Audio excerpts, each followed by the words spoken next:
أعوذ بالله من الشيطان الرجيم.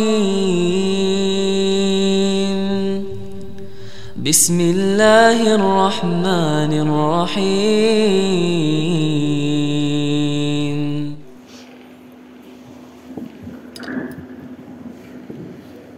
السلام عليكم ورحمة الله وبركاته.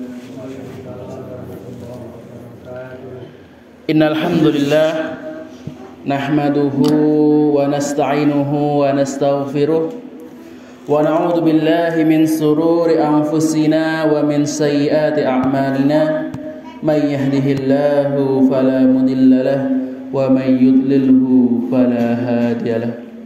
Asyhadu an la ilaha illallah wahdahu la syarika lahu wa asyhadu anna Muhammadan abduhu wa rasuluh.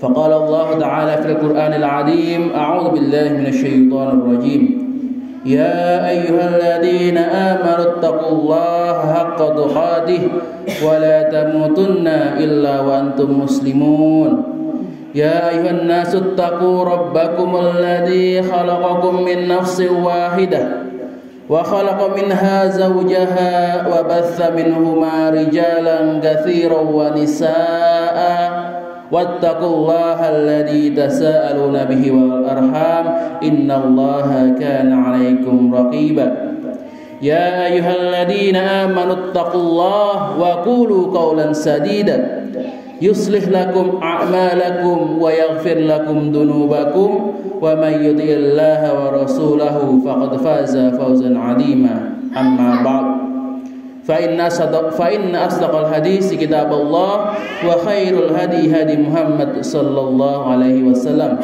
وشر الأمور محدثاتها فإن كل محدثة بدعة وكل بدعة ضلالة وكل ضلالة في النار. الله أكبر الله أكبر الله أكبر لا إله إلا الله والله أكبر الله أكبر ولله الحمد. Ma'asyiral mu'minin rahimani wa rahimakumullah. Jamaah salat Idul Fitri yang semoga senantiasa dirahmati dan dilindungi oleh Allah Subhanahu wa taala. Maka di hari yang berbahagia ini marilah kita senantiasa meningkatkan ketakwaan kita kepada Allah taala. Dengan banyak bersyukur, dengan banyak berterima kasih kepada nikmat yang sudah Allah berikan. Karena ketakwaan merupakan tolak ukur kemuliaan seorang hamba di hadapan Allah Ta'ala. Allah berfirman, Inna akramakum indallahi atqakum. Sungguhnya orang yang paling mulia di antara kamu di sisi Allah adalah orang yang paling bertakwa. Karena sungguh manusia yang paling dicintai Allah itu bukan orang yang punya harta yang mewah, bukan pula yang mempunyai kedudukan yang tinggi atau jabatan yang megah, akan tetapi yang paling mulia, yang paling tinggi di sisi Allah adalah orang yang paling bertakwa kepadanya.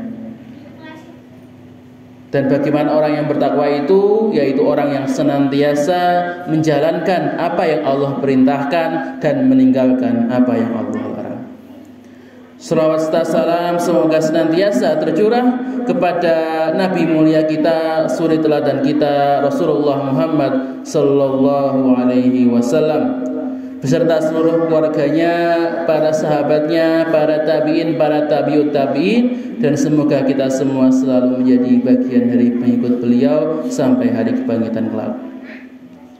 Allahu Akbar, Allahu Akbar, walillahil hamd.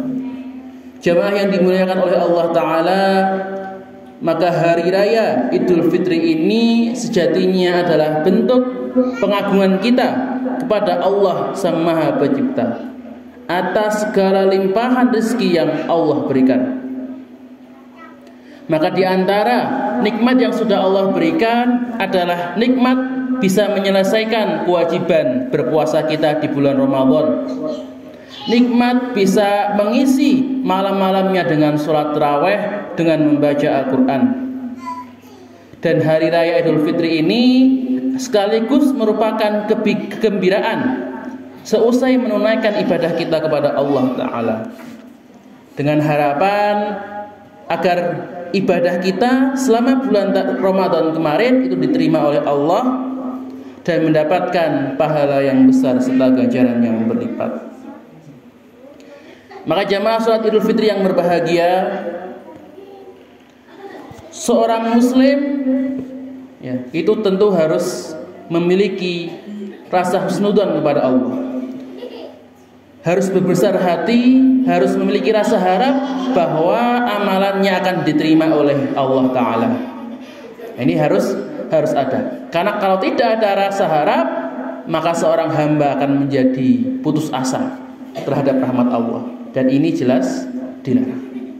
Akan tetapi rasa harap ini, rasa husnudzon kepada Allah ini tetap harus diimbangi dengan rasa khawatir, rasa khauf bahwa bisa jadi amalan kita tidak diterima oleh Allah.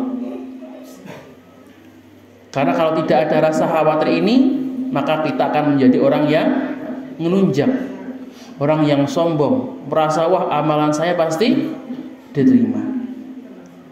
Padahal Allah Ta'ala telah menegaskan bahwa ibadah seorang hamba itu tidak selalu diterima. Allah itu hanya menerima amal yang ikhlas, amal ketaatan yang dilandasi dengan ketakwaan. Dalam surat Al-Maidah ayat 27 Allah berfirman, "Innama yataqabbalullahu minal muttaqin." Bahwa Allah itu hanya menerima amal dari orang-orang yang bertakwa. Maka karena inilah kalau para ulama zaman dulu itu selalu merasa resah, selalu merasa cemas ketika Idul Fitri. Kenapa? Karena mereka resah itu bukan karena tidak punya baju baru, bukan karena tidak punya makanan, bukan karena tidak bisa bertemu dengan keluarga, bukan. Tapi mereka resah, mereka cemas karena mereka tidak tahu apakah amalannya selama bulan Ramadan itu diterima oleh Allah Subhanahu wa Ta'ala. Karena Rasulullah sendiri menyampaikan bahwa sungguh rugi, ya, sungguh celaka orang yang ketika keluar dari bulan Ramadan, ketika memasuki Idul Fitri, ternyata tidak mendapatkan pahala, tidak mendapatkan maghfirah dari Allah Subhanahu wa Ta'ala. Celaka dia, celaka dia, celaka dia. Itu ancaman dari Rasulullah. Maka para ulama takut, ini Ramadan saya berpahala atau tidak? Ibadah saya itu bermanfaat atau tidak? Inilah kenapa salah seorang ulama tabi'in mengatakan bahwa kondisi para sahabat ketika memasuki Idul Fitri, mereka berkata, kanu yad'una Allah Ta'ala sittata ashhurin ayyabalaghahum Ramadan summa yad'uhu sittata ashhurin ayyataqabbalu minhum. Bahwa para sahabat itu 6 bulan, ya, 6 bulan sebelum Ramadan itu berdoa kepada Allah agar apa? Agar disampaikan ke bulan Ramadan. 6 bulan, Pak. Tidak seminggu, tidak 2 minggu, tidak sebulan, 6 bulan. Dan setelah Ramadan, para sahabat juga berdoa 6 bulan. Agar apa? Agar Allah menerima amal mereka selama bulan Ramadan. Ini para sahabat yang kita tahu bahwa orang paling baik, ya, generasi terbaik itu adalah generasi para sahabat, yang bahkan Rasulullah katakan, seandainya kalian itu bersedekah emas sebesar gunung Uhud, emas sebesar gunung Uhud itu tidak lebih baik dibandingkan sedekahnya sahabat walaupun hanya segenggam gandum, segenggam tangan saja. Itu saja para sahabat masih merasa cemas, masih merasa tidak yakin bahwa amalnya akan diterima atau tidak. Oleh karena itu juga, kenapa ketika kita nanti setelah sholat, ketika bersalaman-salaman, ketika saling silaturahim, salah satu ucapan yang diajarkan oleh Rasulullah itu bukan minal aidin wal faidin, bukan mohon maaf lahir batin, bukan sugeng riyati, bukan. Yang paling pertama apa? Taqabbalallahu minna wa minkum. Itu yang paling pertama. Artinya apa? Semoga Allah itu menerima amalan kalian dan amalan kami. Jadi sebelum bertemu itu yang paling pertama kita berdoa, ya Allah, semoga amalan selama bulan Ramadan tadi itu tidak sia-sia. Kita berharap kepada Allah agar amalan kita dan saudara kita itu diterima. Jadi saling mendoakan. Allahu Akbar walillahil hamd. Jamaah salat Idul Fitri yang berbahagia, maka selama bulan Ramadan kita telah banyak belajar untuk menyesuaikan diri dengan aturan syariat, belajar untuk menjadi orang yang baik. Namun yang harus kita ingat bahwa perjuangan seorang hamba itu tidak hanya dilakukan ketika Ramadan. Rasulullah itu menyuruh kita untuk menjadi Rabbaniyun, orang yang beribadah kepada Rabb. Jangan menjadi Ramadaniyun, orang yang rajin, orang yang beribadah hanya ketika bulan Ramadan. Menjadi hamba yang baik itu harus berlanjut dan berkesinambungan sampai akhir hayat. Maka Allah berfirman, "Fastaqim kama umirta." Istiqomalah sebagaimana kamu itu diperintahkan. Maka setelah bulan Ramadan yang penuh dengan kebaikan ini pergi, maka tugas kita yang paling utama adalah beristiqomah, konsisten, continue di dalam menjalankan segala perintah Allah Ta'ala. Sebagaimana sabda Rasulullah SAW, "Habbul a'mali ilallah adawamuha wa in qalla."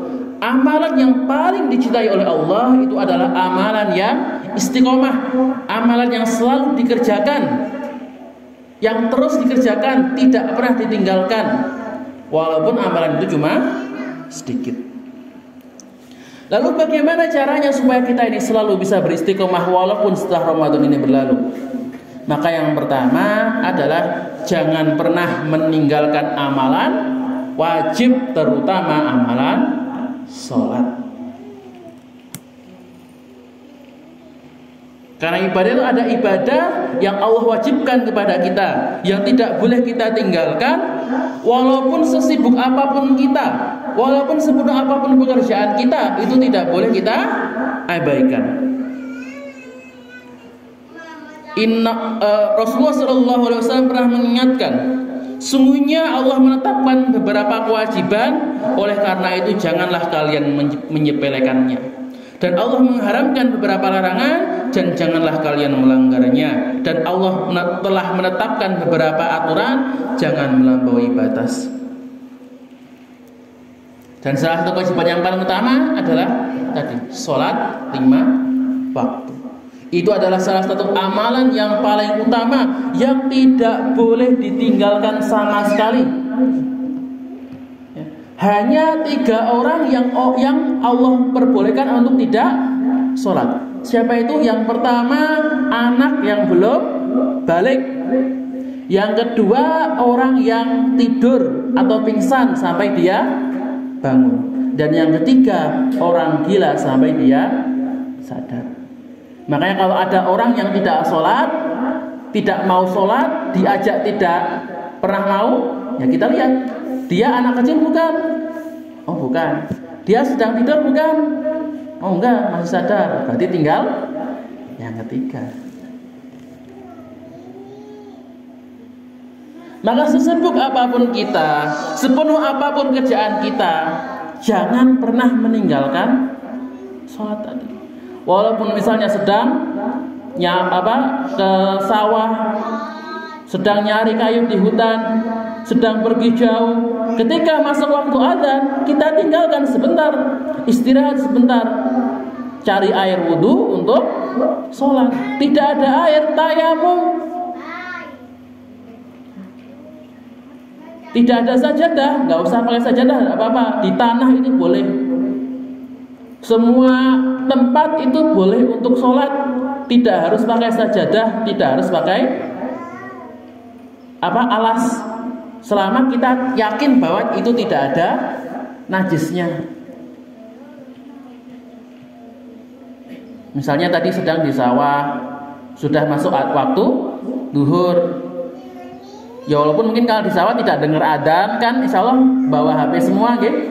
Jadi kan semua bawa HP, ada alarmnya, disetel.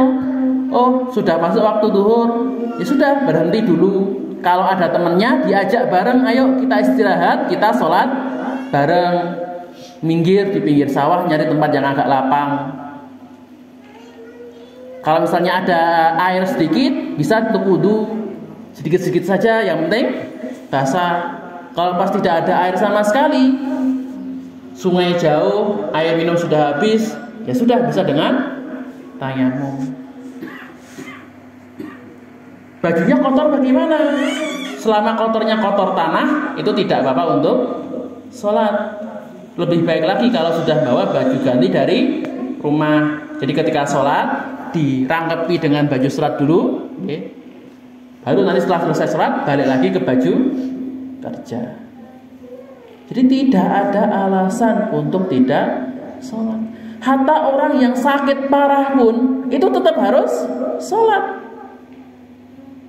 Yang nggak bisa duduk, yang nggak bisa berdiri bisa dengan duduk. Yang nggak bisa duduk bisa dengan berbaring. Yang nggak bisa gerak sama sekali, ya.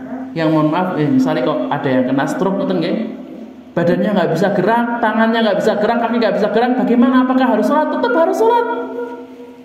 Sholatnya bagaimana? Dengan isyarat. Kalau kepalanya masih bisa gerak, pakai isyarat kepala. Kalau nggak bisa gerak, pakai mata, isyarat mata.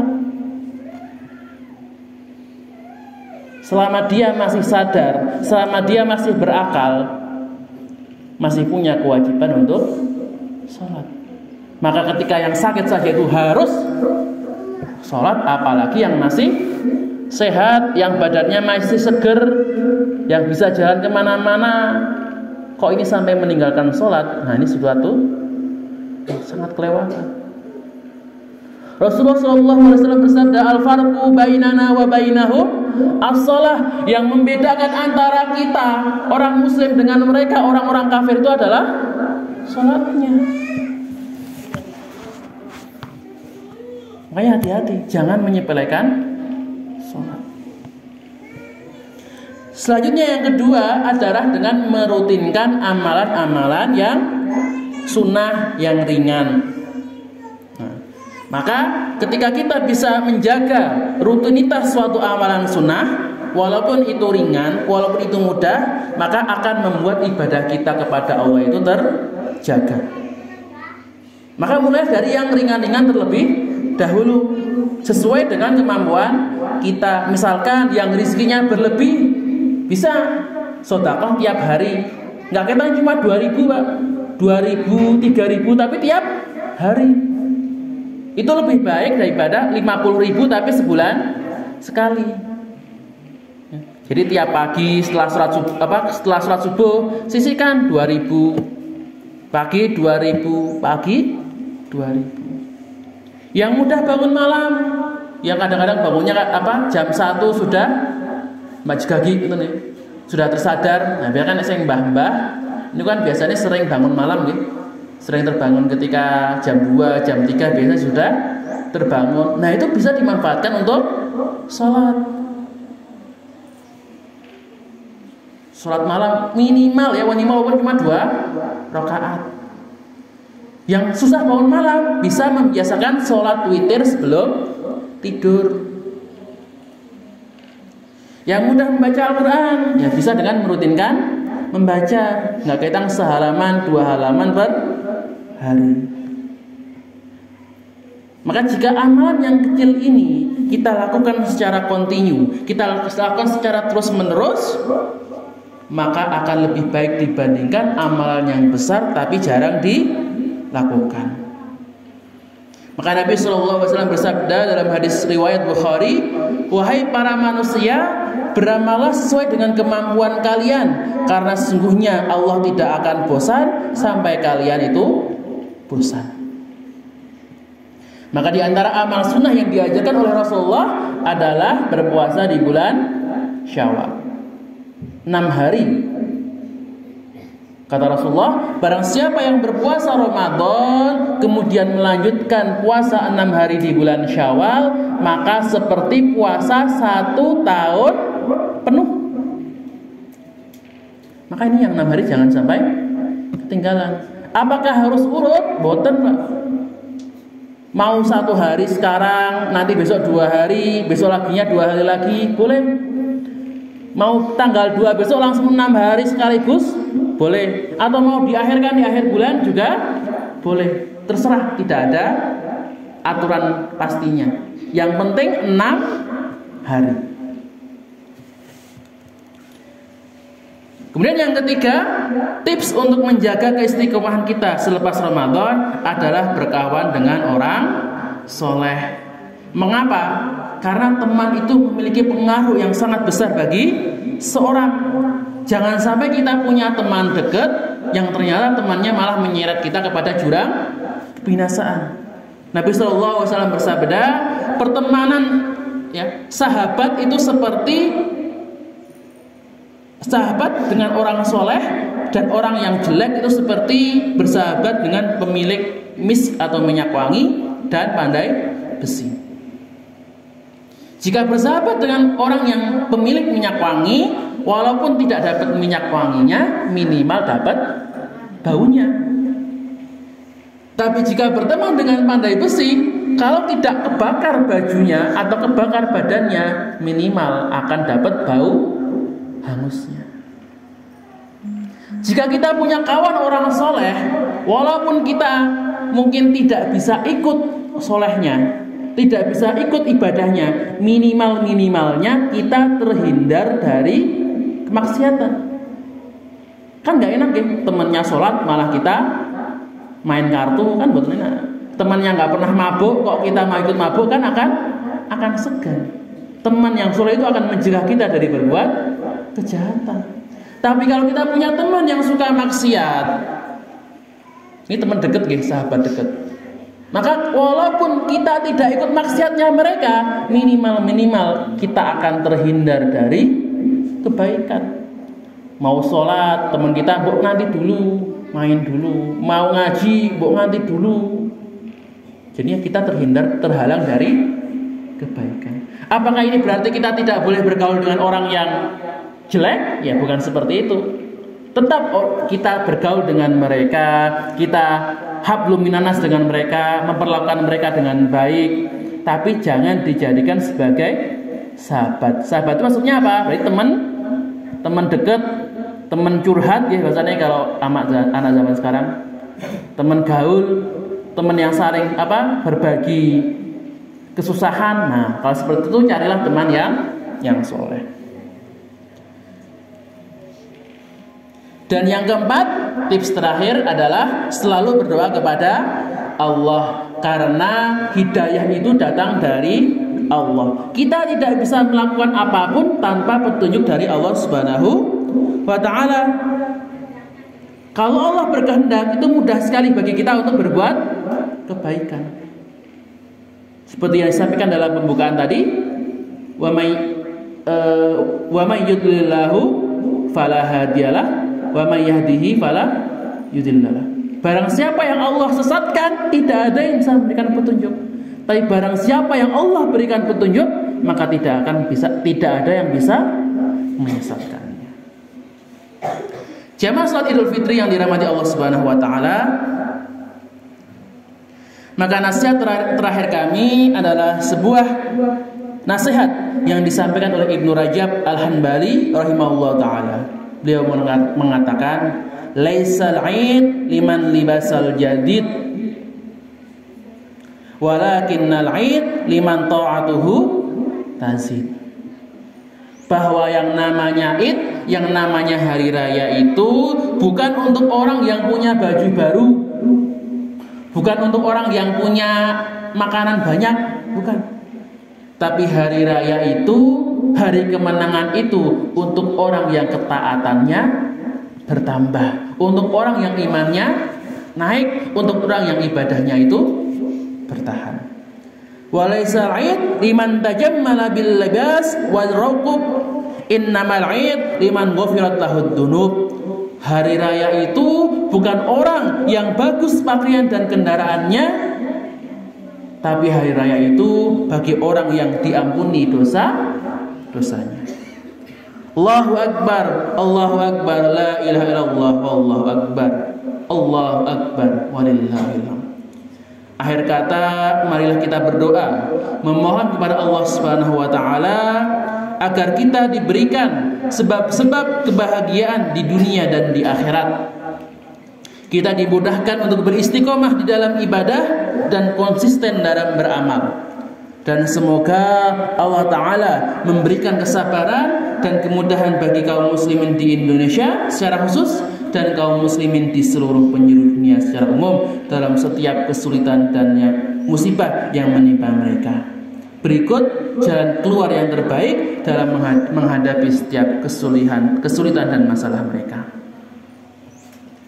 Allahumma salli ala Muhammad wa ala ali Muhammad kama sallaita ala Ibrahim wa ala ali Ibrahim innaka Hamidum Majid, wa barik ala Muhammad wa ala ali Muhammad kama barakta ala Ibrahim wa ala ali Ibrahim innaka Hamidum Majid. Allahumma ighfir lil muslimina wal muslimat wal mu'minina wal mu'minat al ahya'i minhum wal amwat innaka sami'un qaribun mujibud da'wat ya qadiyal hajat. Allahumma ansuril mu'minina al muslimina al mustad'afina fil Filistin. Allahumma ansuril ikhwanana fil Filistin. Allahumma ansuril ikhwanana al mustad'afina fil Filistin wa fi masyarikiha wa fi magharibiha wa fi kulli makan wa kun lahum waliyan wa nasira wa mu'inan wa dhahira. Allahumma ansuril mujahidina fi sabilik wa'allif baina qulubihim wa wahid sufufahum wa waffihim littiba'i kitabik wa sunnati nabiyyik wa yassir lahum asbaban nasri wa fathil baitil maqdisi wa iqamati syariatik. Allahumma a'izzal islam wal muslimin wa adilla syirka wal musyrikin wa dammir a'da'ad din. Rabbana la tuzigh qulubana ba'da idh hadaitana wa hab lana min ladunka rahmah innaka antal wahhab. Ya muqallibal qulub tsabbit qulubana ala dinik. Ya muqallibal qulub tsabbit qulubana ala ta'atik. Ya muqallibal qulub tsabbit qulubana ala sabilik. Allahumma inna nas'alukal huda wat tuqa wal afaf wal ghina. Rabbana taqabbal minna siyamana wa salatuna wa amalina kullaha. Rabbana ighfir lana wa li ikhwanina alladhina sabaquna bil iman wa la taj'al fi qulubina ghillan lil ladzina amanu rabbana innaka ra'ufur rahim. Allahumma aminna fi adhanina wa aslih amatana wa walata umurina waj'al wilayatana fi man khafaka wattaqaka wattabaka ridaka ya rabbal alamin. Allahumma wafqi waliyyi amrina lihudaka waj'al amalahu fi ridaka warzuqhu bita'an as-salihah an-nasihah ya rabbal alamin. Allahumma ighfir lana dhunubana wa dhunuba walidayna warhamhuma kama rabbayana shighara. Rabbana dhalamna anfusana wa illam taghfir lana wa tarhamna lanakunanna minal khasirin. Allahumma inni a'udzu bika minal hammi wal hazan wa a'udzu bika minal ajli wal kasal wa a'udzu bika minal jubni wal bukhl wa a'udzu bika min ghalabatid daini wa qahrir rijal. Allahumma inni nas'aluka ilman nafi'a wa rizqan thayyiba wa amalan mutaqabbala ya rabbal alamin. Rabbana hab lana min azwajina wa dhurriyyatina qurrata a'yun waj'alna lil muttaqina imama. Rabbana atina fid dunya hasanah wa fil akhirati hasanah wa qina adzabannar wa sallallahu ala nabiyyina Muhammad wa ala alihi wa sahbihi wa sallam. Subhana rabbika rabbil izzati amma yasifun wa salamun alal mursalin walhamdulillahi rabbil alamin. Amin amin ya rabbal alamin. Billahi hidayah wa ridha wal inayah. Nun wal qalami wa ma yasturun fastabiqul khairat. Summa assalamu alaikum warahmatullahi wabarakatuh. Subhana rabbika rabbil izzati amma yasifun wa salamun alal mursalin walhamdulillahi rabbil alamin. صدق الله العظيم.